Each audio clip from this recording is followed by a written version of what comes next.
Hey everyone, so today we're going to be looking at Cyno as a character in Genius Invocation TCG. Is he good? Is he bad? Why do you need to be level 7 in order to unlock him? So what I've done is that I have already unlocked Cyno and built two decks around him.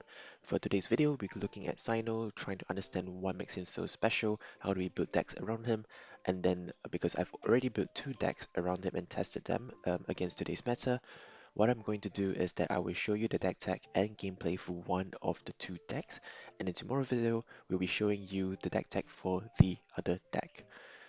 So for today's video, let's get into who is Cyno, what does he do, and why is he special.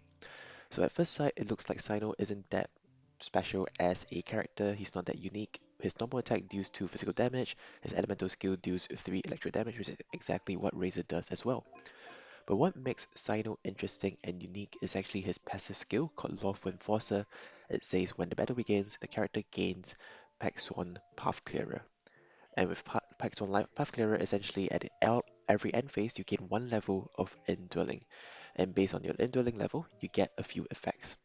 The first effect says if your indwelling level is equal or greater than 2, your physical damage dealt is converted to electro damage. Why is this significant?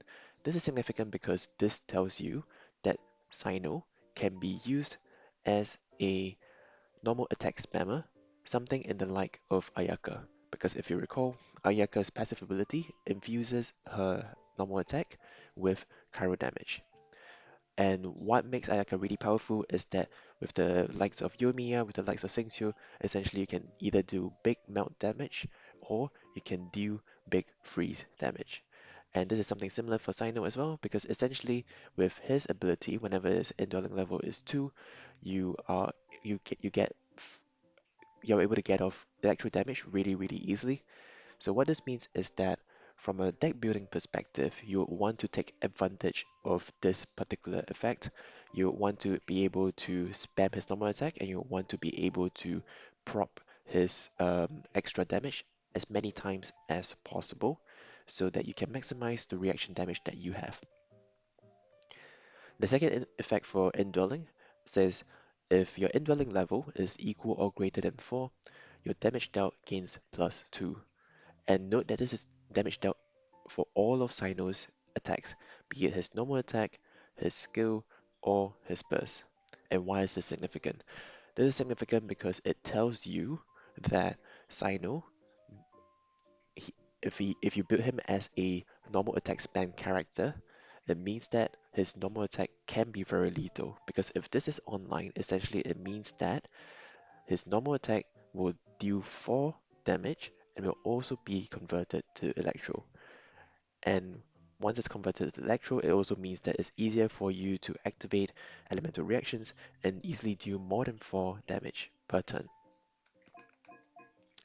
The other reason why it's significant is also because if you look at Cyno's elemental burst, it only costs 2 energy to bring online. It does cost 4 dice to play, but only costs 2 energy to bring online.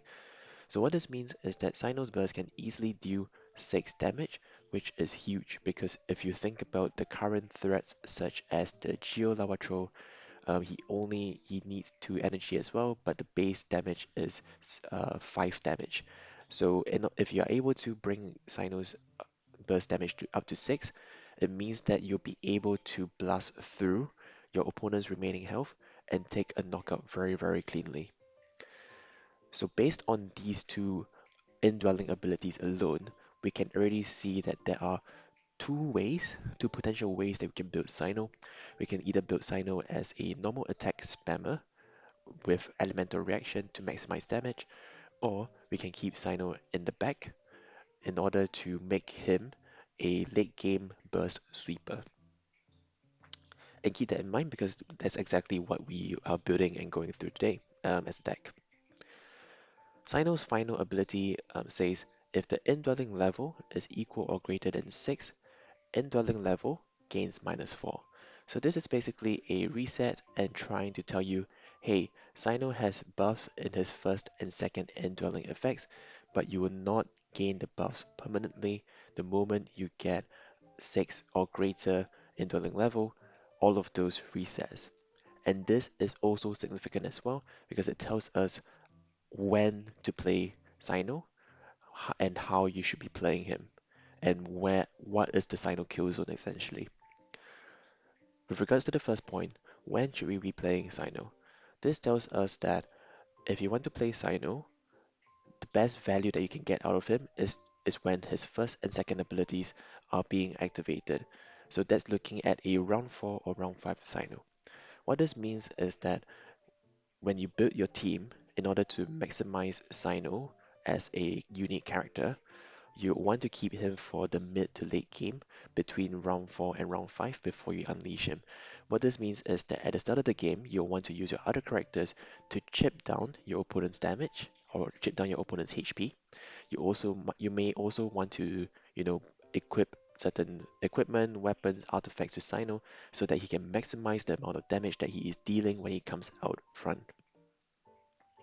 The second thing that we should also take note of in order to maximize his third ability is that you will also want to understand what is the Cyno kill zone and what is the Cyno refresh rate. I say the kill zone and refresh rate is because if your indwelling level goes 6 or greater, you lose a lot of your buffs, right? You lose your 2 damage buff and you may even lose your electro damage buff if you are not careful. For example, if you are on Cyno level 5, and then at the end of the round, you gain 1 level, basically you go back down to Cyno level 2, which means that you can still convert your physical damage to electro damage. But if you are Cyno level 5 and you use Cyno's Burst, and indwelling level gains plus 2, right? Essentially what that means is that your Cyno indwelling level goes up to 7, because of his passive ability, it goes back down to 3, right? And then once it goes down to 3, at your end phase, he gains 1 again, which means that he will be able to activate his second ability again.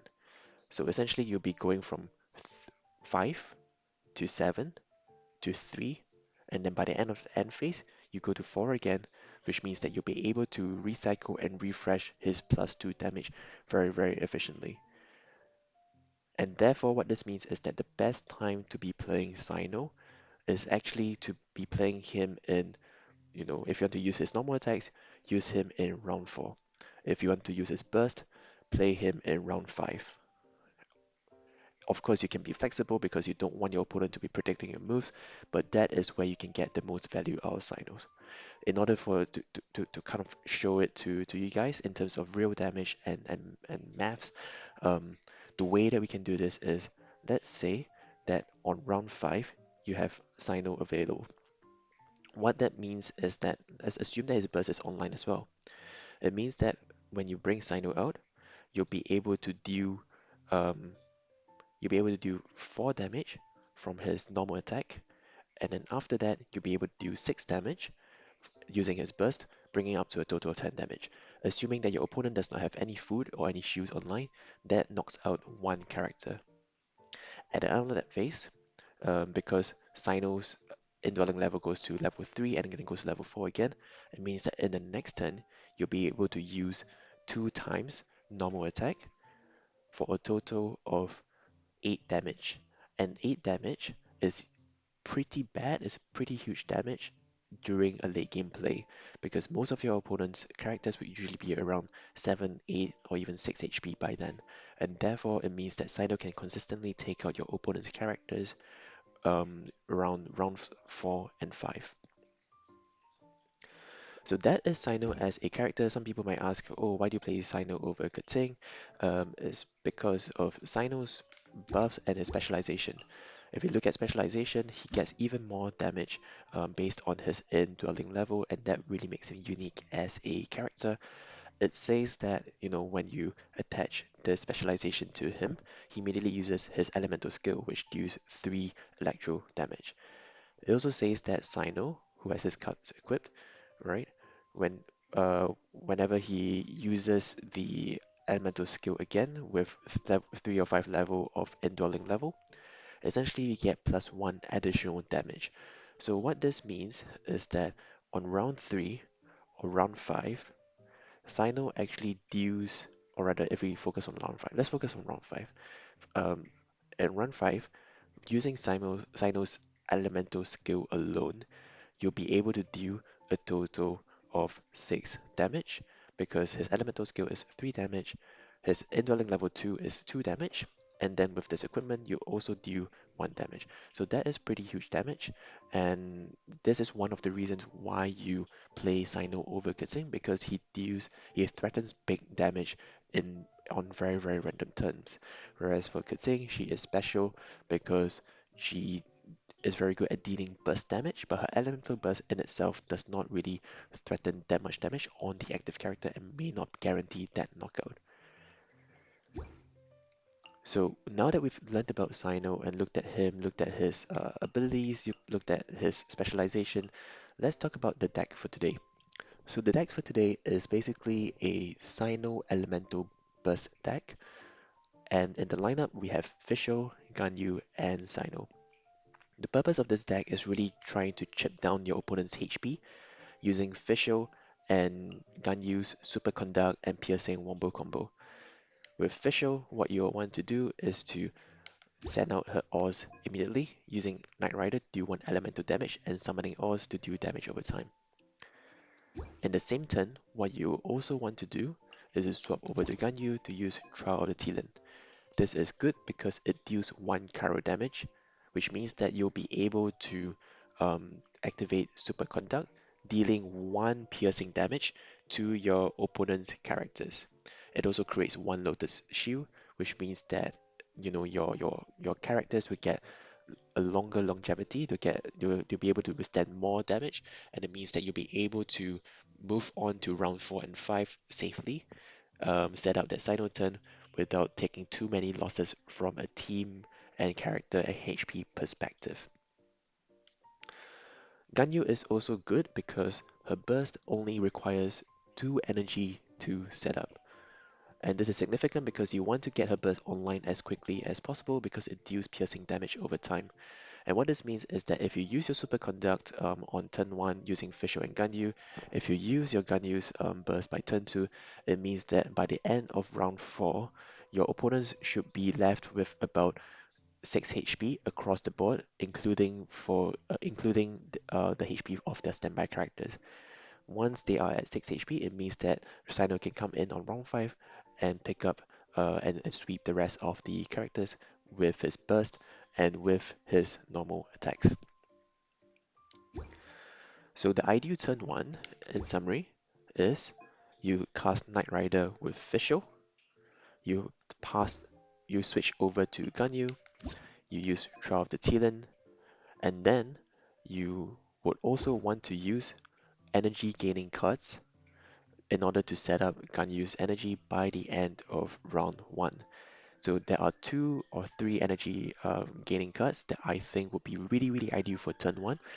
The first one is Yusu. Yusu is really good because essentially it says after you switch characters, if the character you switch does not have energy, they will gain 1 energy. So by playing Fischl and you play Yusu and then you swap over to Ganyu, it means that Ganyu will have 1 energy online. Ganyu plays throughout the Talon and then she gets her second energy online and is ready to play her burst on the turn after. Another really good energy playing, or rather energy gaining card is Elemental Resonance High Voltage. It says that one of your characters without maximum energy gets 1 energy, prioritizing your active character. So for the cost of 1, you can also bring Ganyu's burst 1 step closer to being online by playing this after you swap into Ganyu. Another way that you can bring Ganyu's burst online by the end of round 1 is you can also play Killzone's Art. Essentially, you play Fischl, Fischl gains 1 energy, swap over to Ganyu, play Trial the Talon, and then Ganyu gains 1 energy as well, and then you play Killzone's Art to transfer Fischl's energy over to Ganyu, bringing Ganyu's energy count to the maximum so that she can use her elemental burst in the first attack in the next turn. So these 3 cards are especially powerful in terms of trying to bring Ganyu's elemental burst online by the end of round 1, because by doing that, the entire Fischl attack, Ganyu swap, Ganyu attack, elemental gaining, sorry, no, energy gaining, you use a total of 8 dice, and that is super, super efficient from a dice usage perspective. But for good measure, I've also included cards like Star Signs because your active character gaining 1 energy is always good in this particular deck because even if Ganyu has already used her burst, Fischl's burst is also super useful in this particular team because it just deals piercing damage across the board and deals relatively big damage to your opponent's active character. So that is the official Ganyu Wombo combo and the energy package that we are currently running in order to chip down your opponent's HP as much as possible before you bring Cyno online. But for this particular deck, we also play two other packages. We play the dice setup package, and we also play the quick switch in package. So if you look at the deck here, you should be no stranger to most of the cards. We have Paimon here, which says that if you spend 3 dice, you get 2 Omni dice every single turn. This is good regardless of, trying to set up for your early game combos or for the late game Cyno sweeps. The reason I say that is because with the extra Omni dice, you can easily activate Ganyu's Frostflake ability. It costs 5, which is very, very expensive, but you can deal additional piercing damage to your opponents. So I really like Paimon if I'm trying to use Ganyu to chip down even more of my opponent's damage during my active phase, and not just rely on the Celestial Shower to deal piercing damage during my end phase. I also really like to use Paimon if I'm trying to set up for a Cyno sweep, because I know that for this particular deck we are relying on Cyno's burst as a sweeper, but if we use Paimon and gain the elemental dice, essentially we'll be able to use Cyno's elemental burst and his normal attack quite consistently. Because if you realize, while Cyno's elemental burst only costs 2 energy, it does cost 4 electro dice, which is relatively costly. You need to roll really, really well in order to not miss the hit. And therefore, having Paimon online, it means that you will be able to get Omni dice to play this consistently, and you might even get enough dice to use the normal attack a couple of times to do big damage to your opponents. Other energy package that we play includes Liban. We all know Liban. This particular deck can be quite dice inefficient sometimes if you are unlucky with your rolls, because in order to use your Fischl skill, your Ganyu skill, and your Cyno Elemental Burst, you always want a certain type of Omni dice. It's very difficult for you to use unaligned dice, and therefore having Livin there to pick up and recycle your dice to give you Omni dice and extra cards is always a good backup option. We also have the Bestest Companion, which is always good as well because essentially using this card you'll be able to convert 2 of your elemental dice to Omni elemental dice as well. So that is basically your elemental dice package to ensure that you get more consistency and sometimes even an extra second wind to threaten your opponent with more dice in one single round. And with that said, we also have our quick swap in package as well. First, we have Catherine, which allows you to do your first swap in as a fast action rather than a combat action. We also have Leave It to Me, which is basically what Catherine does, but you consume the card to do this once. And then we also have the Crane Returns, which costs once, and it says whenever you use a skill, when you use an attack, you switch to your next character into the active character. So I do like having these fast swap-ins because in the current meta you have a lot of teams that are trying to maximize elemental reaction damage. And what that means is that if I'm starting first, if I have Fischl out online, I would really like for her to not be hit by any sort of elemental application. So in order to prevent any sort of application on her, what I would do is that I would like to either play Leave It to Me, or when the Crane returns, to fast swap into Ganyu right after Fischl has used her skill.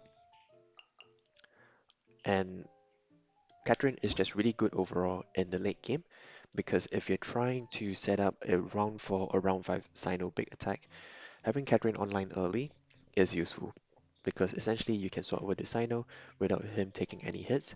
With his HP being as high as possible, it also means that he will last for more turns and he'll be able to deal even more damage to your opponents. And that's why I play Catherine. She's not really there for the early game plays, but it's more to set up for the late game Cyno sweep. I also play some, anti-meta cards like Sandoff. I play one of this because right now, you also have lots of opponents like Magu Genki, Oceanid, or Kole, Fischl that like to summon um, additional summons in order to do elemental reactions, and that is very annoying, and therefore I just play one of Xenof. I may play two, I only play one because I'm currently testing out one of Cyno's specialization. If I decide that I don't like the specialization in Cyno's burst deck, I may just remove it for another Sandoff. I also play two sets of food here. I play Adaptor's Temptation because that will allow Cyno's elemental burst to go up to about 9 damage in one single turn. Assuming that Cyno already has his +2 buff because of his passive ability, it means that his elemental burst would deal 6 damage. With Adaptive Sensation, the burst would be dealing a total of 9 damage, which is very, very lethal in late game, even if your opponent uses something like Shields or Lotus Food. I also play a monster hash brown to heal my characters for 2 HP. I like my recovery package in this particular deck because I would like Fischl and Ganyu to stay on as soon as possible so that they will be able to deal more piercing damage over time and last all the way to round 4 or 5 before I swap in Cyno. So in summary, this is basically all my deck and card choices for this particular deck. In summary, what you're trying to do with this deck is use Fischl and Ganyu to chip off your opponent's damage, and then swap over to Cyno to do the late sweeping and do the easy pickings using his burst to take out one character first, and then maybe even using his normal attacks to do additional damage to the remaining characters. And I have been having quite some fun and success with this particular team. I do hope that you check it out, give it a go. If you have any sort of questions or recommendations, do leave a note in the comment. And yeah, we'll go right into the gameplay video. Alright, so in this first matchup, we are up against Ayaka, Mona, and Xingqiu. And I was actually really excited for this matchup because I wanted to see, how the Cyno team would fare in against one of the top meta decks, which is Ayaka Freeze. This is definitely a variant of Ayaka Freeze, but yeah, it is still super interesting to see how Cyno would fare against this particular team. So when I got this hand, essentially I was thinking, okay, I've got enough setup for Ganyu because I can increase her energy level to the maximum so that I can use the elemental burst by the end of turn 1. And I'm also quite happy with the fact that I have Catherine and the Adaptive Temptation for the late game burst, and I also have Liban to pick up any sort of elemental dive that is just not working out for me. So in this first turn, here you can see that I am going to play Fischl very efficiently, but unfortunately I do think that I whiff on the different Cairo dice that I need.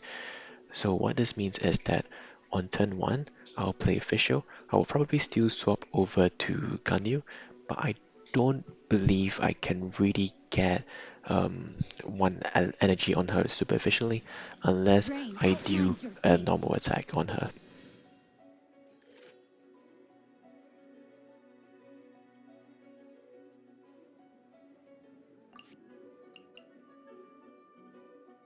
And because of that, I am considering, do I want to play Catherine and then play Lippen so that I will be able to set up for more elemental dice with next turn and use Ganyu a bit more efficiently. So that is basically my thought process in here.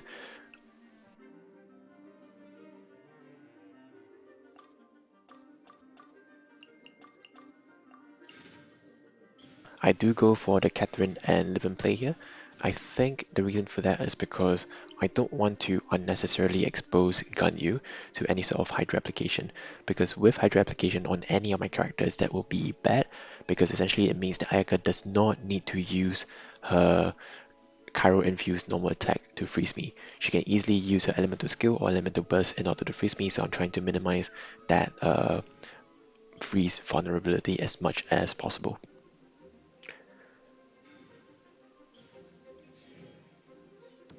So here we can see our opponent setting up as well. They decide not to attack us any longer. Either that means that they have a really good setup hand, or it means that they like the Hydro dice to continue playing what they need to play.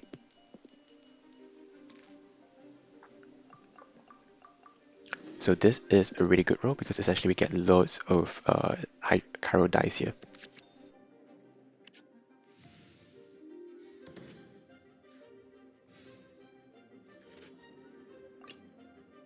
As per our contract.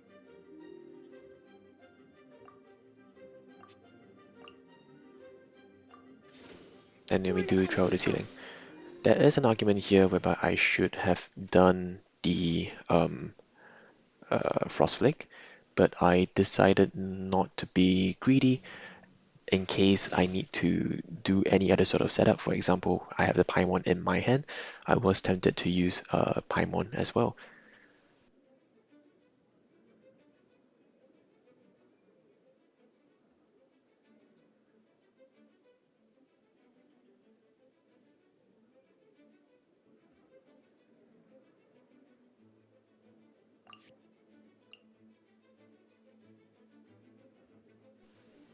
So here what I'm considering is that I was thinking if I wanted to just gain another energy organically, because I have enough energy, I have enough dice to allow Ganyu to play an attack and do an elemental burst in the same turn. So if I were to use the elemental resonance, it may seem like a little bit of a waste, but instead what I go for is for the star sign so that I can deal the elemental burst straight away. The reason for that is because I probably just wanted to end my turn as early as possible just so that I can go first in the next attack and hopefully either do some big damage from Ganyu or swap over to one of my electro characters to do Superconduct attack.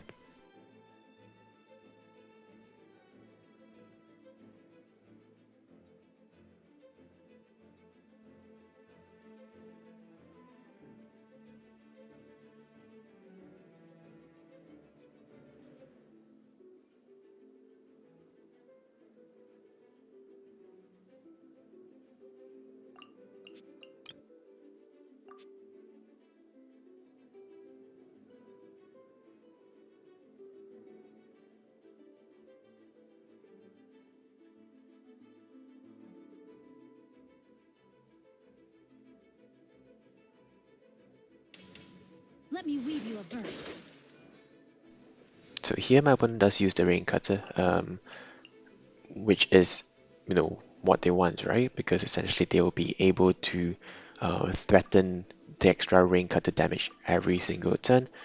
But unfortunately, that also means that they freeze themselves, but that is fine because they probably look at the amount of dice that I have and can tell that I was just going to end my turn anyway, and therefore they can switch over to any other character and do something else as and when they please. So now they have Mona online, and they do deal 1 Hydro damage with their elemental skill. But that is fine because essentially I have my Oz and my Keqing, but sorry, no, my Ganyu burst that can deal Superconduct damage to the rest of my opponent's team. So if you look at this current lineup and my current opponent's current board state, at the start of round 3, my opponent now has characters at 6 health, and 3 health. And this is really good for Cyno. Cyno loves to see it. And I just wanted to bring it down even further through the use of Keqing's Pierce ability. You may say that I got a bit greedy with this because essentially this means that all I do is I attack with Ganyu and then I pretty much call it a day.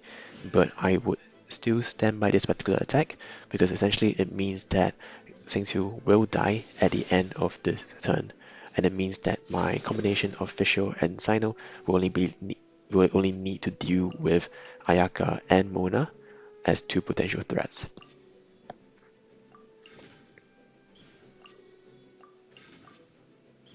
So instead of going with the extra damage using Ganyu, what I've done instead is that I've just gone for the Paimon because I need my Fischl and Cyno to do as much damage as possible in the next turn.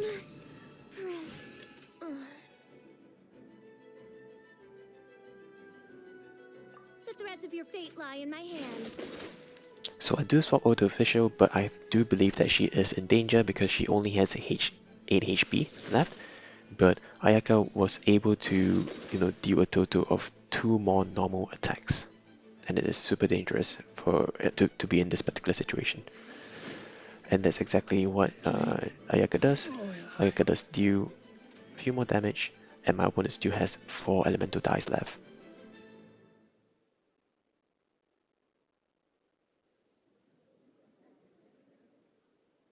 So here you can see why Ayaka Freeze is a very powerful deck, because it can threaten lots of damage out of nowhere.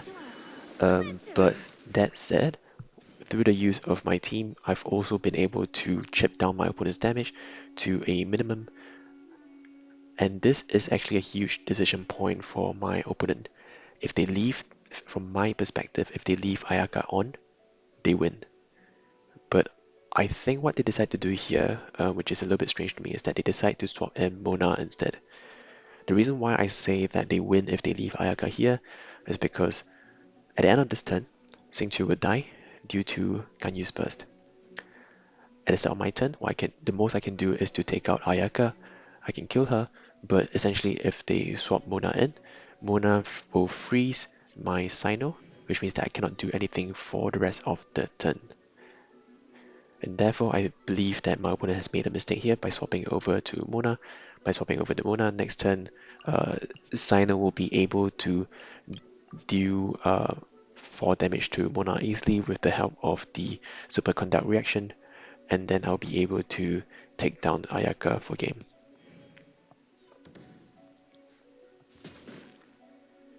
I am outplayed. Yep, so at the end of round 3, my opponent has 2 characters with just 3 HP left. And this is a super close fight, right? I would essentially argue that I got lucky with this particular win because my opponent swapped incorrectly.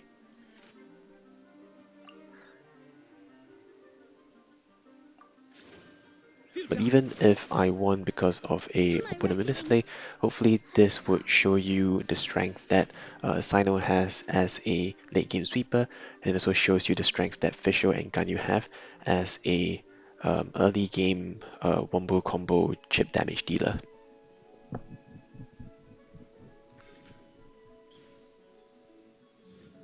My apologies. Yep, so my opponent was close, but no cigar, and then Cyno picks up the win without using his burst at all. So yeah, that was the first game. GG's to my opponent, and thank you for the game. And yeah, I was quite happy with how the deck has performed. And yeah, let's go on to the next video.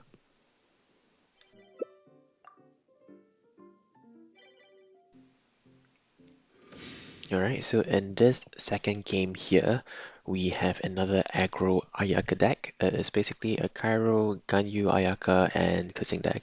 It seems like my opponent has something similar in mind as I do, which is to do Superconduct damage and do lots of piercing using Ganyu's attacks and using Keqing's burst.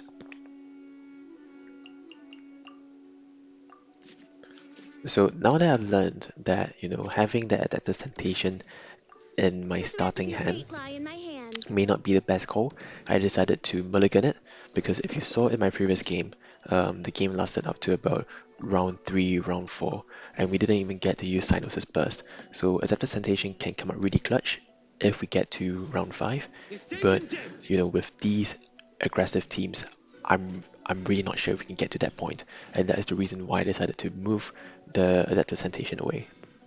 But I am very happy to see Lusu here because essentially it means that I'll be able to play Fischl and then play Lusu and then move over to Ganyu to give her 1 energy to set up her burst by the end of this particular round.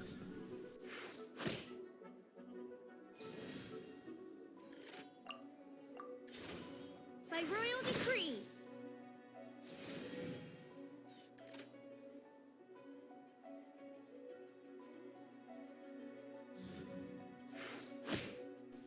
So it seems like my opponent is trying to do the same thing. They're trying to set up the Ganyu burst as quickly as possible.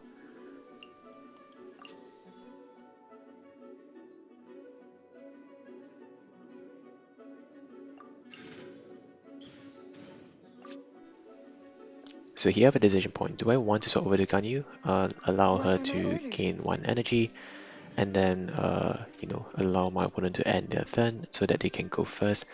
I do that in the end. Initially, I was considering playing Catherine, so that I can play Catherine, so over to Lusu, gain 1 energy for Ganyu, play the energy cut so that Ganyu can get 2 energy by the end of round 1. But I decided not to be overzealous with granting Ganyu her burst and decide to just burn a couple of cards just to play Trial the Teal'c.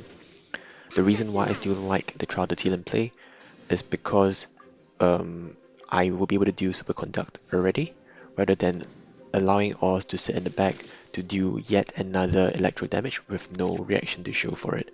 And I was happy to sack Catherine as a card in order to re-roll my dice, or rather to convert my dice into a Cairo dice, because I am aware that I do play quite a few fast action swapping cards in my deck, and leaving, burning one Catherine, I feel, wasn't the worst idea at this point of time.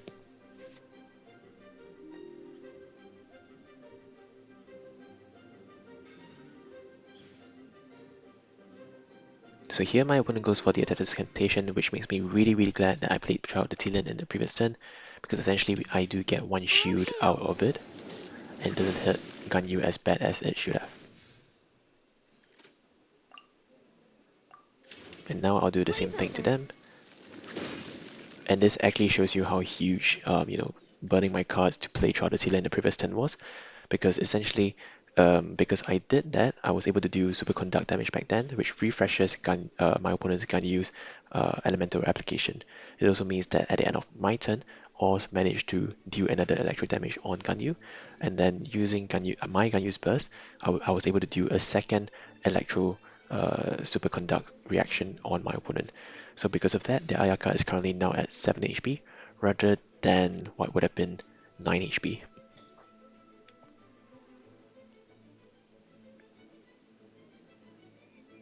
So now I am considering my options. Do I want to swap to someone else, or do I want to, just heal up my Fischl and play Liban, or do I want to play the Wang Shu in?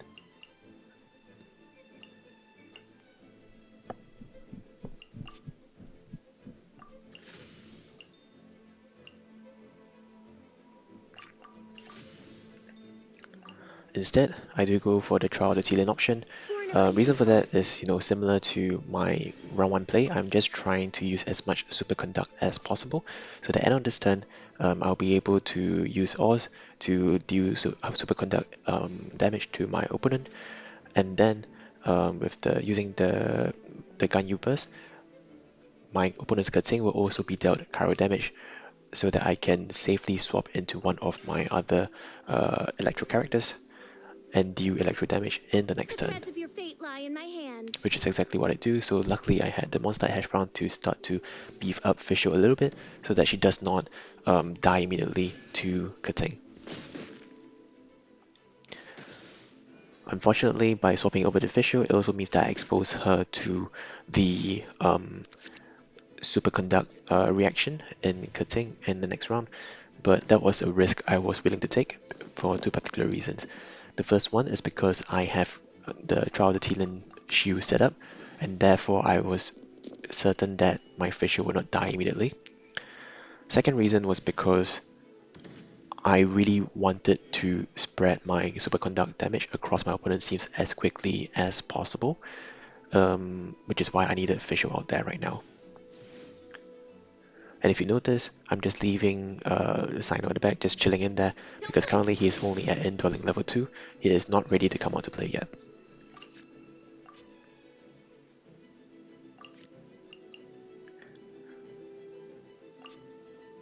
And here I do have to make a decision. I decide to burn the Paimon. My Reason for courier that is is free. because I am assuming that my Fischl will die soon. And if she were to die soon, I would like to leave my Paradise in Ganyu so that she can start to, deal even more damage over time. So I'm here, I'm hoping for my opponent to kill my Fischl so that I can go over the Ganyu and I have 5 dice left. I can burn both of my cards to play the, the, the attack, the big Frostblade attack that Ganyu has, so that Ganyu can Don't blink. do um, piercing damage to the rest of my opponent's team.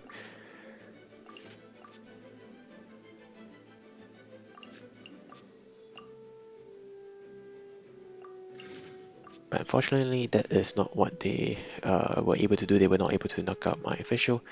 And what I decided to do was to just waste a little bit more time, play the monster Hashbound on official, so that she will survive on 1 HP now, I believe, and try to take another beating from their Keqing.